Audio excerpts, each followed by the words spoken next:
Abduqodir Husanov bir oydan beri Manchester City safida maydonga tushgani yo'q. U oxirgi marta 30-mart kuni Angliya Kubogi chorak finalda Bournemouthga qarshi o'yinning tanaffusida zaxiraga olingandi va shundan keyin jamoaning barcha turnirlar doirasidagi 6 o'yinida biror daqiqa ham o'ynamadi. O'tgan vaqt davomida bu mavzu o'zbekistonlik futbol muxlislari diqqat markazida bo'lib turibdi. O'yinsiz seriyaning sabablari haqida turlicha taxminlar bildirildi. Aqlga sig'mas darajadagi versiyalar ham bo'ldi. Hozir Abduqodir jamoasining asosiy tarkibidan tushib qolishi atrofida qanday gaplar bo'lib o'tganini eslaymiz. Yomon tasodif shundaki, Husanov zaxiraga olinishi O'zbekistonga kelib ketishi ortidan ro'y berdi. Tabiiy ravishda muxlislar o'rtasida futbol jamoatchiligida bu ikki voqeani o'zaro bog'lash avj oldi. Lekin Husanovning Toshkentga kelishi chog'idagi turli rolik va tadbirlarda ko'ringani uchun murabbiy tomonidan jazolanyapti yoki sport formasini yo'qotib qo'ygan degan farazlar vaqt o'tib asosini yo'qotyapti deyish mumkin. Chunki maydonga tushmayotgan bo'lsa-da, Husanov Lesterga qarshi o'yinni hisobga olmaganda keyingi barcha o'yinlarda qaydnomaga kiritilyapti. Biror tarbiyaviy qaror yoki sport formasi tushib ketgani sabab bo'lganida Gvardiola uni bir yo'la asosiy jamoadan vaqtincha chetlatgan bo'lardi. Zero murabbiyning o'zi tarkib kattaligi va ba'zi futbolchilar ro'yxatdan tushib qolayotgani haqida alohida gapirdi ham. Ya'ni ayni paytda City tarkibida nafaqat asosiy tarkibda, balki qaydnomada ham Abduqodirning o'rnini egallashi mumkin bo'lgan futbolchilar yetarli. Lekin shunday bo'lsa ham uning Toshkentga kelib ketishi va bu yerda bo'lgan voqealar uning o'ziga oz bo'lsa-da ta'sir qilgan bo'lishi mumkin.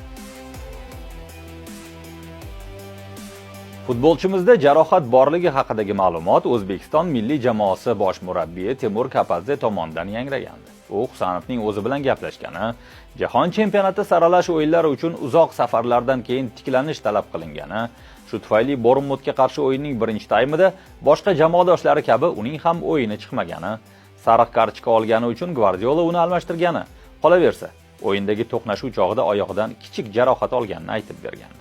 Ammo keyinroq bu aslida jiddiy sabab emasligi ma'lum bo'ldi. Unda yengil lat yeyish kuzatilgan bo'lishi mumkin, lekin bu tarkibdan tushib qolishga sabab bo'ladigan darajadagi jarohat emasdi. Har holda klub ham undagi jarohat haqida xabar bermagan. Futbolchi esa muntazam ravishda mashg'ulotlarda qatnashishda davom etib kelmoqda. Aprel o'rtalarida Husanov qatorasiga 4 o'yinni o'tkazib yuborgandan keyin X ijtimoiy tarmog'ida 73 ming atrofida kuzatuvchiga ega bo'lgan akkaunt tomonidan juda ishonarsiz va kulgili ma'lumot tarqatildi. Unda go'yoki Husanov Pep Gvardiola bilan suhbat chog'ida uni chempion demoqchi bo'lib, shampunga yaqinroq talaffuz qilgani-yu, bu murabbiyning jahlini chiqarib, endi uni transferga qo'ymoqchi bo'layotgani aytilgandi. Ajablanarlisi, absurd ekani shundoq ham ko'rinib turgan bu versiya ko'plab nashrlar tomonidan xabar qilib tarqatildi. O'sha akkaunt esa keyinroq bu post hazil bo'lganini, futbolchi bilan nima bo'lgan bo'lishi mumkinligi haqida hazil aralash taxmin qilganini yozib chiqdi. Shu o'rinda Husanov ingliz tilini imkon qadar yaxshilashi, Pep bilan munosabatlarini yaxshilash uchun muhim ekanini ta'kidlash kerak. Endi masalaning asosiy qismiga yetib keldik. Futbolda himoyachilar tanaffusda yoki tanaffusdan keyin almashtirilishi kam uchraydigan holat. Abduqodir Husanov esa Manchester City o'yinlarida 2 marta birinchi taymdan keyin almashtirib yuborildi. Chelsiga qarshi debyut o'yindagi almashtirish bilan Bournemouthga qarshi kubok o'yinidagi almashtirishning farqi bor. Birinchi holatda murabbiy uning tajovuzkor o'yinini hisobga olgan holda qizil kartochkadan sug'urtalanishni istagan. Shu bilan birga yosh futbolchiga ikkinchi taym boshida yana biroz vaqt berib, uning debyuti uzil-kesil barbod bo'lishiga yo'l qo'ymagandi. Ikkinchi holatda esa muvaffaqiyatsiz birinchi taymdan keyin Gvardiola o'yinni qutqarish choralarini ko'rishga kirishdi. U chap qanot himoyasida o'ynab kelayotgan Gvardiol aslida markaziy himoyachi bo'lganini eslab qoldi va uni markaziy himoyaning chap tomoniga o'tkazdi. Ziyech markaziy himoyaning o'ng qismiga surildi. Husanovning joyini egalladi. Chap qanotda Gvardiol o'rniga Nico O'Reilly tushirildi. Bu o'zgarish darhol o'zini oqladi va yosh futbolchining harakatlari o'yinda burilish yasadi. Uning chap qanotdan hujumga faol qo'shilishi orqali Bournemouth darvozasiga g'alaba gollari urildi.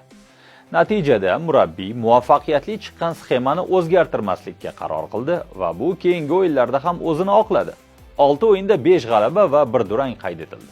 Shundan 4 o'yinda darvoza daxlsizligi saqlab qolindi. Bu orada futbolchining atrofidagilar ham O'zbekiston futbol assotsiatsiyasi matbuot xizmati rahbari Davron Fayziyevga bergan izohida Guardiola bilan hech qanday shaxsiy va professional darajada ziddiyat yo'qligi, murabbiy mashg'ulotlarda doimiy tarzda unga e'tibor qaratishi, pozitsiyasi bo'yicha taktik ko'rsatmalar berishi, jismoniy jihatdan ham Husanovda muammo, pasayish yo'qligi, o'yinlarda tushmayotganiga sabab sog'lom raqobat ekanini tasdiqlashdi.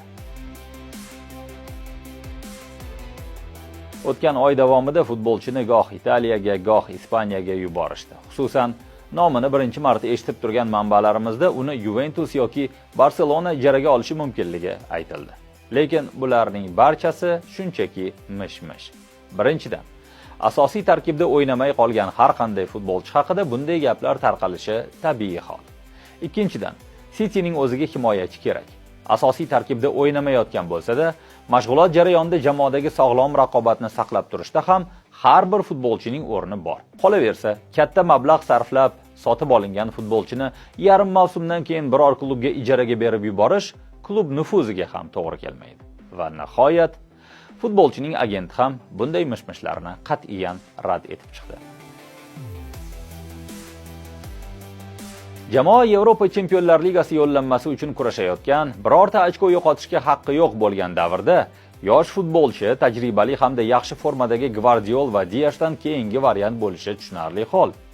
Shunday ekan, nafaqat ertaga Premier Liganing navbatdagi tur doirasida Wolverhamptonga qarshi o'yinda, balki mavsum yakuniga qadar qolgan barcha o'yinlarda ham Husanov zaxirada qoldirilishi mumkin.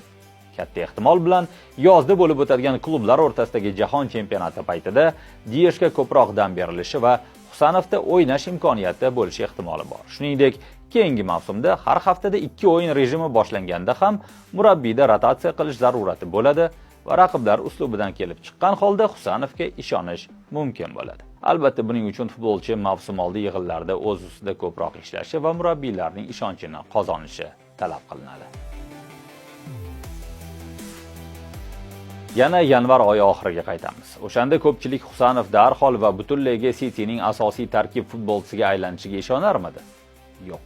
U jamoaga shunday pallada kelib qoldiki, kadrlar yetishmovchiligidan aziyat chekayotgan murabbiy uni hech qanday moslashuv jarayonisiz, yetarlicha tayyorgarliksiz Chelsiga qarshi o'yinga tashlashga majbur bo'lgandi. Jarohatlar tufayli unda o'ynatish uchun boshqa futbolchining o'zi qolmagandi. Aslida u City'dagi katta klub tarkibida maydonga chiqishining o'zi aql bovar qilmas hodisa edi. Angliyada bu yillar davomida turli yosh toifasidagi jamoalarda, turli ligalarda, turli bosqichlardan o'tib o'ynab kelgan minglab yoshlardan faqat sanoqlilarigina ushaladigan orzusi hisoblanadi. Abduqodir esa bordi, ko'rdi va kerakli vaqtda yordam berdi. Keyinroq jamoada vaziyat barqarorlashdi, asosiy tarkib futbolchilari qayta boshladi va mantiqiy voqea ro'y berdi. Endi esa navbatdagi imkoniyatni kutadi. Chunki klub uni bugun emas, kelajak uchun sotib olgandi.